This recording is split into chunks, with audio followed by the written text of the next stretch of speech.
So today I want to talk about a topic that doesn't get nearly enough discussion, and that's that many retirees actually should be spending more money than they're spending, or at least they could be spending significantly more money than they're spending. I started thinking about this topic because I had a client who has more than enough money to live incredibly comfortably for the rest of her life, and she called wondering whether she could spend $1,000 on a retreat. And at first I was kind of taken aback because I thought you could spend 100 times that and not blink. But the more I began to kind of think about it, I realized I actually see this in a lot of clients, that they're afraid to spend money because they don't want to outlast the retirement savings. And so I started doing some digging, and I ran across a really interesting article called Guaranteed Income, a License to Spend. And it's written by a couple of academics who are doing research into why retirees don't spend more money. And so I thought I'd take that article as kind of a jumping off point to discuss the problem and hopefully maybe encourage some of you that you should be spending more money, not less. That's always a fun problem to have. Hi, my name is Kevin Lum. I'm a certified financial planner based in Los Angeles, and this channel is dedicated to helping 1 million people retire without worry. So why do some retirees spend less money than they could? In fact, in many cases, they spend significantly less money than they could. Partially, the problem is financial advisors, which I am one, but financial advisors for years use Monte Carlo projections. It's this process that was created after World War II. And essentially, it allows advisors to give a probability number, the probability of success. It's highly likely that if you talk to a financial advisor, you've been given the probability of success. So there's an 80% chance or a 90% chance of your retirement plan being successful. And if it's 70%, then they begin to freak out and tell you need to save more money. The problem is that it's a very imperfect solution. It does give you some idea of whether you're on track for retirement or not, but it has a lot of challenges. And one of the challenges is the assumption that it makes is that you'll have static spending plus inflation for your entire retirement. But that's simply not the way that people spend money. When you research how retirees actually spend money, it looks more like a smile. So early in retirement, when you're in your best shape and you're most active, you spend way more money. And then as you age, it begins to dip. And then for some retirees, it will spike back up at the end of retirement with long-term care or healthcare expenses. But for many retirees, it's just a constant decline. But when a Monte Carlo simulation is created, advisors are assuming that you're going to spend the same amount of money throughout the rest of your retirement. And in addition to that, they're going to continue to increase it by inflation. But that's simply not how people spend money. So let me break it down a little bit more. One of the problems with Monte Carlo simulations is they're binary. It's either pass, fail. So let me give you an example of why that doesn't really work. So we have just a very simplistic Monte Carlo simulation here. You need $100 each year over a 10-year period, and we're going to run 10 different variables, right? So typically in a Monte Carlo simulation, they'll run 1,000 different variations, one where the market goes up, one where the market goes down, where inflation takes off or inflation collapses, right? All these different possible universes. And then it says, did you pass or did you fail? Did you reach your goal or did you not reach your goal? And then it provides you an average of what's the probability of success of your plan. So for example, in this scenario, in the first simulation, the first run through, in year 10, you only have $90 or only able to pull out $90 of income as opposed to $100. Now, in reality, if that were to happen in retirement, all you would end up doing is just pull back maybe some of your discretionary spending. But when the Monte Carlo simulation sees this, it asks, is this a pass or is it a fail? It's a fail. Now, in reality, you achieve 99% of your retirement goal. I would consider that a pass, but the computer says, no, it's a yes or no. It's a 0 or a 1. It's binary. It failed. In the second simulation, year 9 and year 10, you're only able to pull out $80 in the 9th year and $80 in the 10th year. Once again, you're at 96% of your retirement goal.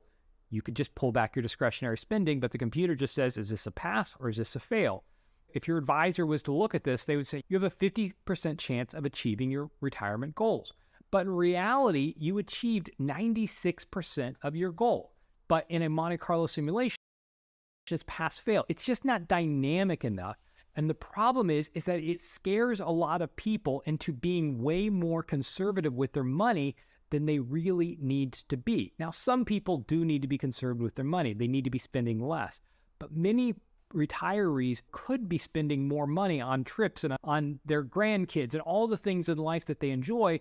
But because an advisor is so consumed with what's the probability of success using a very outdated model, they end up being entirely too conservative in their retirement years. The second challenge to retirement spending is the 4% rule. So many advisors talk about the 4% rule. You can pull out probably 3.7 to 4% of your income. And the reason is because as you age, there's the glide path. So advisors begin moving more money of your money from equities into bonds, so you have more security in retirement. But in an attempt to reduce volatility in a portfolio, advisors are reducing greatly the long-term expected return of the portfolio. And there's all kinds of problems with the 4% rule. First of all, it's not a rule. The guy who created the rule recently said you could probably pull out 4.7% if you had a more diversified portfolio. And then it turns out the guy who created it also has almost all of his money in CDs in a bank. It's very odd, but that's not the point. We can do another video at some point about the 4% rule. But the problem is that what you see is that people who have their money in equities tend to be more fearful, partially because advisors tell them they can only pull out 3.5 to 4% of their portfolio. And the other challenge is because there's real volatility in the market. So even if you have a 60-40 or 50-50 portfolio, as you've seen over the past year or two, you can end up having a 25% drawdown in a very safe portfolio.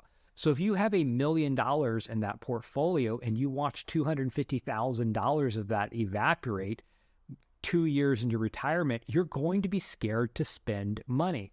And so one of the things that researchers found is that people who have guaranteed income streams tend to spend significantly more money throughout their life than people who have their money in stocks, bonds, alternatives, whatever it might be.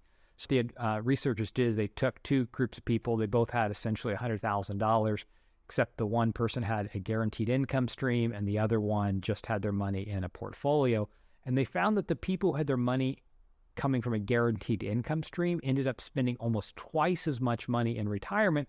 Now, at the end of the day, they both are probably going to end up having very similar returns. And in fact, the person whose money is in the portfolio will probably have way more money at the end of their life, but they're more fearful to spend that money in retirement because there's so much uncertainty. And so people who have fixed income coming in are just willing to spend more money because they feel less anxious. In fact, one of the other videos we made, we talked about the regrets of retirees. And one of the regrets of retirees was essentially not having more fixed income coming in. In fact, 2 of the top 5 regrets were not waiting until later to take Social Security, which would create a higher amount of expected fixed income from their Social Security payment.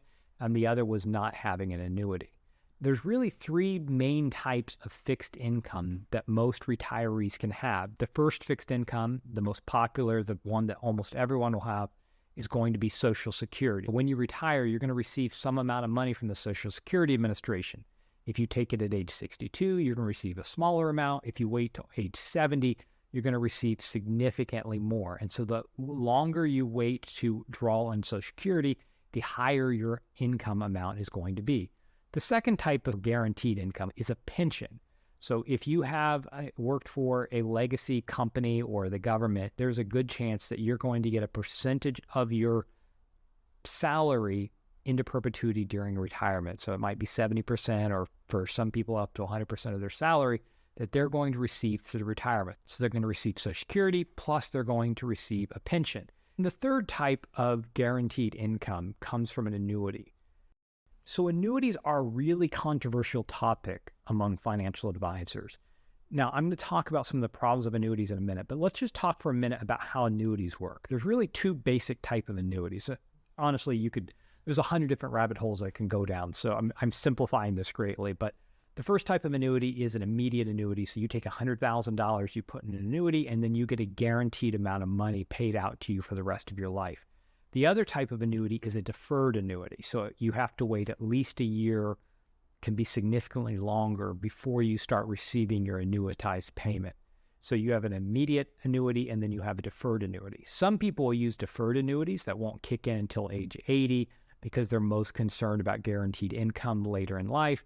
Other people want annuities to start earlier, so they'll use an immediate annuity. So you have immediate annuities, and then you have deferred annuities. And then the other variable within annuities is you have a single annuity or you have a joint life annuity. So a single annuity basically covers you for your life, but when you pass, that annuity goes away. A joint life annuity will cover two people through the end of their life. Sometimes there can be a step down in benefits. You can structure it in different ways, but essentially it is annuity for you and for your spouse. And then you can also structure the payout of the annuity. So you can have a life-only annuity that typically provides you the largest payment, but that means that if you annuitize, say, $1 million, and you're going to get, $50,000 a year for the rest of your retirement, and then 1 year after annuitizing that money, you pass, all that $1 million goes back to the insurance company. There are all these other variables, right? A 10-year certain annuity, so that means that if you annuitize a chunk of money and then you pass right away, your family will still receive payments for 10 years. There can be a cash refund annuity. So there's all these different variables. And then you can also have riders for like cost of living adjustments or inflation. And so you can play with and mix and max annuities. But the most basic type of annuity is an immediate payout fixed life annuity, where you give $1 million to the insurance company, and then they guarantee for the rest of your life or the rest of your life and your spouse's life a fixed sum of money that you're going to receive. Often those annuities are called a SPIA, a single premium immediate annuity, right? You give them money to the insurance company, and then you get an immediate payment for a certain amount of money for the rest of your life. So let's talk a bit about the problems of annuities, because the research shows that they can be really helpful to retirees because they can allow them to spend more money because you're less concerned about market volatility and market fluctuation. The problem with annuities, and the reason that financial advisors are so divided over annuities, is that they've been greatly abused. Anytime you have a commission attached to a product, there's a lot of room for abuse because the person selling the annuity has an incentive not to provide you with the best annuity possible, but to provide themselves with the highest commission possible. And particularly in the United States, we have what's called a variable annuity, which pays out incredibly large commissions to the advisor and opens the customer up to a lot of risk because it can be invested in the market and just doesn't provide the protection that it's supposed to. But there's also been a lot of changes in the annuity market. Historically, an insurance agent was paid a commission when they sold you an annuity. So let's say they sold $1 million single life premium annuity to you, they might make 10% commission, and so they're going to make $100,000 or whatever the case might be. Now you can get no commission annuities, and typically the no commission annuities or no fee annuities have a much higher payout to the client. Now the problem is that the advisors who sell these are often at fee-only financial advisory firms, and they'll charge a management fee, 1% AUM or whatever it is. So both sides historically have had some ulterior motives, and particularly it's problematic in the fee-only community because fee-only financial advisors often claim to be the ones who are working in your best interest, they're fiduciaries, but they still have, if they're working on the AUM model, they still have an ulterior motive to keep your money invested in the market as opposed to putting it in an annuity. Now with some of the fee-only annuities or the no-fee annuities, that is beginning to change a little bit. So finally, let's talk about the practical implications. In reality, if you leave your money in an equity-heavy portfolio, you most likely are going to end up with a much larger chunk of money at the end of your retirement to pass on to your friends and your family or your favorite charity than you will if you use an annuity. On the other hand, if you have guaranteed income, you're likely, according to the research, to spend way more money in retirement on things that you enjoy than you are if you have your money in the market, because while you will probably end up with a larger chunk at the end of your retirement, if you leave your money invested, you're also going to have way more volatility, right? You can have times in your portfolio can be down 20, 30, 40%, which is going to make you worried to actually pull money out of your portfolio. Whereas if you put your money into an annuity, you have a fixed income stream coming in, and you know that no matter what happens, you're going to have, $10,000 a month in income coming in. And so you feel comfortable spending that money on things that you enjoy in life. And so part of the decision that you need to make is like, what do you actually value and prioritize? Do you value having less worry, having less volatility, and you're not as concerned with leaving a chunk of money at the end of your life? Then maybe you should create some more guaranteed income through an annuity or through maximizing Social Security or through choosing a job that has a pension if you're still working, right? So you might want to lean that way. On the other hand, if you're like, I want to leave as much money to future generations as possible and I can withstand the volatility, then you might want to go into a more equity heavy portfolio and just ride the equity wave. Now, for a lot of people facing retirement, it might not be an either or. Maybe you put some money into an annuity that hopefully between the guaranteed income that you're going to receive from Social Security, plus some of the guaranteed income you're going to receive from your annuity, you can basically make sure that all your fixed expenses are covered. And then you can leave the rest of your money in an equity-heavy portfolio that hopefully will grow significantly over time. You can pull some of that money out to do things you really enjoy doing, buy a second home, take the whole family to Disneyland or whatever the case might be, or leave a large chunk of money at the end of retirement. And so really, it's one of these decisions that can't be completely answered by an Excel spreadsheet. If we were just going to look at an Excel spreadsheet, the best thing you could do probably is just put all your money in the market and just ride the volatility. But that also might keep you from sleeping at night. On the other hand, if you want to sleep at night and have guaranteed income, the best thing is probably to put everything you have into an annuity and you just have guaranteed income for the rest of your life and you're able to spend to your heart's desire, but you have nothing to leave for future generations. Probably neither of those options are perfect. And so maybe finding a middle ground of that blended option is best for you. Whatever you do, I would highly recommend that you find a financial advisor that's fiduciary. And honestly, it might be helpful to find a fiduciary that has an AUM or a flat fee model and also offers annuities, either through no fee annuities or no commission annuities, or maybe has an insurance license and can write annuities. And that way, if you have a fiduciary that can also write an insurance policy, maybe there's a little bit more balance.